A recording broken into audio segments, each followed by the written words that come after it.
Halo, selamat datang di channel saya, di channel Andrian Iza. Nah, jika sebelumnya nih, saya membahas banyak tentang PowerPoint, gimana caranya bikin PowerPoint yang bagus, gimana tentang tools-tools yang digunakan di PowerPoint, kemudian review dari template-template PowerPoint yang juga bagus.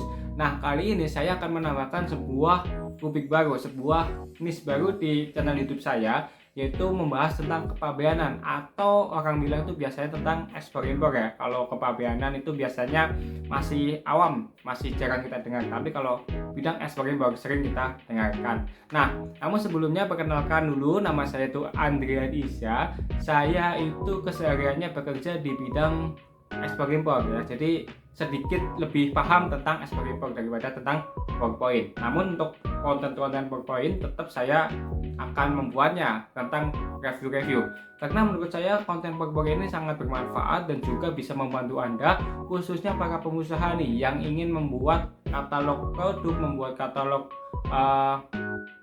jasa kalian, terus membuat company profile. Itu masih sangat diperlukan desainnya, dan nanti saya akan review beberapa template yang saya bikin dan juga saya taruh di YouTube saya ini. Nah, saya dulu pernah kuliah di Politeknik Keuangan Negara STAN ya, jurusan kepabeanan dan cukai. Jadi apa yang akan saya bahas di sini linear dengan jurusan saya, dan juga saya telah mendalami apa itu ekspor dan juga impor. Dan tentunya saya membuat channel ini, tujuan utama saya adalah membantu Anda yang ingin lulus sertifikasi ahli kepabeanan. Nah, bagi Anda yang belum tahu apa sih itu sertifikasi ahli kepabeanan. Jadi gini, ketika Anda ingin melakukan ekspor impor itu tidak semua orang itu bisa ya, karena beberapa birokrasi dan juga ilmu tentang kepabeanan yang tidak semua orang itu tahu. Dan juga di universitas-universitas di Indonesia, jurusan kepabeanan ini bisa dibilang hampir tidak ada. Yang ada hanya di Politeknik Keuangan Negara STAN, yaitu jurusan kepabeanan dan juga cukai. Nah, ilmu kepabeanan ini itu butuh pendalaman yang lebih dan pemahaman yang lebih. Maka dari itu, jika Anda ingin melakukan ekspor atau impor, khususnya jika Anda ingin menjadi seorang PPJK ya, atau pengusaha pengurus jasa kepabeanan, itu harus memiliki sertifikat ahli kepabeanan. Nah, ahli kepabeanan ini sertifikatnya diujikan di Badan Pendidikan dan Pelatihan Keuangan (BPPK) setiap 3 bulan ya. Setiap tahunnya tuh 3 bulan sekali diujikan. Nah, untuk ujiannya sendiri itu materinya adalah materi-materi kepabeanan yang sudah saya pelajari di masa-masa kuliah saat di PKN STAN. Nah, terus apa sih yang namanya PPJK? Nah, PPJK itu adalah ibaratnya gini, calo ya, calo tapi resmi dari perusahaan. Misalnya nih, Anda ingin ekspor tapi Anda tidak ingin ribet, Anda tidak ingin mengurusi semuanya sendiri, atau Anda ingin tidak tahu tentang ilmu kepabeanan, tidak tahu gimana cara ngurus PEB, gimana cara ngurus PIB, gimana cara ngurusnya LC, gimana cara ngurus menentukan HS code dan juga lain sebagainya, maka Anda bisa menggunakan jasa PPJK ya. Ini sangat memudahkan kita.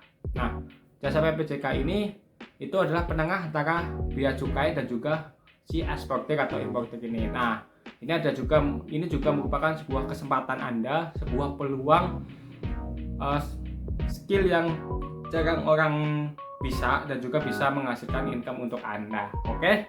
Jadi materi-materi di dalam rubrik kepabeanan ini yang akan saya bahas diantaranya adalah teknik klasifikasi barang, terus perhitungan penerimaan negara seperti PPh pasal 22, biaya masuk, juga PPN, kemudian undang-undang tentang kepabeanan, fasilitas kepabeanan. Nah, fasilitas ini banyak ya, seperti kawasan pabean, tempat penimbunan pabean, gudang berikat, terus ada juga kawasan ekonomi khusus yang ada di dalamnya itu fasilitas-fasilitas kepabeanan juga. Terus ada juga sistem nilai pabean. Nah, biasanya tuh orang tuh suka salah ya, sering salah menghitung pajak impor ya, karena mereka itu tidak tahu nilai pabean. Cara itu nilai pabean itu bagaimana. Nah, nanti akan saya jelaskan, akan saya share juga di video-video saya. Kemudian prosedur pembayaran, pengembalian dan juga penagihan tentang pajak itu. Kemudian keberatan dan banding, jika kita nih impor kemudian ditetapkan sama pihak bea cukai pajaknya 5M tapi kita merasa keberatan, maka kita bisa mengajukan keberatan kemudian banding ya. Kemudian peraturan larangan dan pembatasan. Nah, ini yang sering sekali terjadi, yang sering sekali viral di berita-berita ya. Para penumpang atau para penyintas antar negara itu membawa barang-barang yang sebenarnya masuk ke barang lantas tapi mereka tidak tahu, jadi mereka bawa saja dan akhirnya ditahan oleh bea cukai kemudian ditahan. Nah, ini juga sering terjadi juga di para eksportir atau importir ya. Contoh seperti ini, eksportir udah deal-dealan dengan buyer untuk penjualan rotan. Nah, rotan ini kan barang larangan kalau kita jual mentahan.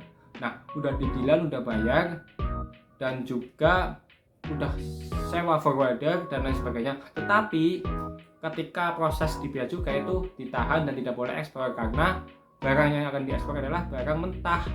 Rotan itu barang larangan, jadi harus dibikin dulu, harus dibuat setengah jadi baru boleh diekspor. Itu seperti itu.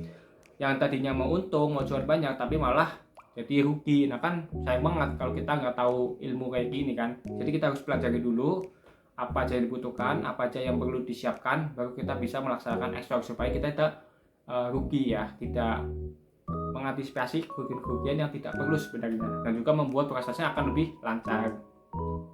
Kemudian di sini juga saya ingin membuat proses belajar Anda itu menjadi pengalaman yang lebih mudah, karena dengan sistem kayak ini, sistem video, Anda nonton video saya, Anda nonton apa yang saya share, kemudian Anda bisa tanya kepada saya secara bebas di kolom komentar, dan juga saya akan jawab melalui video juga.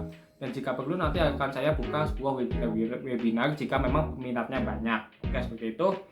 Dan nanti saya juga akan berkomitmen nih untuk membantu Anda meraih hasil terbaik dalam ujian sertifikasi ahli kepabeanan. Karena jika Anda punya sertifikasi ini, itu ibaratnya privilege buat Anda.